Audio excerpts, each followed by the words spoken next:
Sri Lanka premier লিগে এলপিএলে আজ খুচরে দিন কাটিয়েছেন বাংলাদেশের দুই পেসার তাসকিন আহমেদ ও শরীফুল ইসলাম। জিততে পারেননি তাদের দল কলম্বো স্ট্রাইকার্স ও ক্যান্ডি ফালকনস।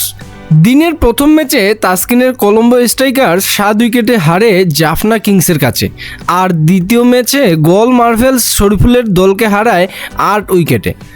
তাসকিন 3 ওভারে 38 রান দিয়ে 1 উইকেট নিলেও শরীফুল 2 ওভারে 29 রান দিয়ে 0 উইকেট।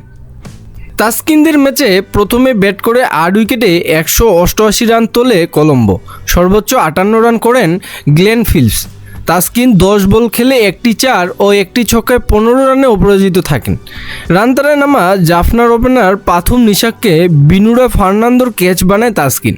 দুর্নীত ভেল্লাগারে থামান আরেক ওপেনার কুশাল মেন্ডিসকে, কিন্তু 30 রানে 2 ওপেনারকে হারালো রাইলি রুশো আর আভিষ্কা ফার্নান্দোর 120 রানের জুটি জাফনার জয় নিশ্চিত করে।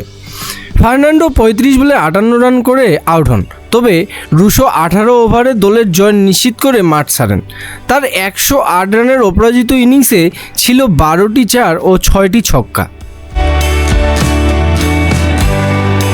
অন্য ম্যাচে শরীফুলের দল ক্যান্ডি ফালকনস আগে ব্যাট করে তোলে 9 উইকেটে 187 রান। সর্বোচ্চ 69 রানের ইনিংস খেলেন অ্যান্দ্রে ফ্লেচার।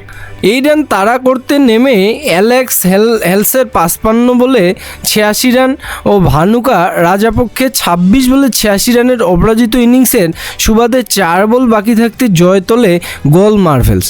শরীফুলের ইনিংসের প্রথম 15 ওভারে ও 17 ওভারে 14 রান দিয়ে 0 উইকেট থাকেন। রাব্বিল ইসলাম, আই স্পোর্টস।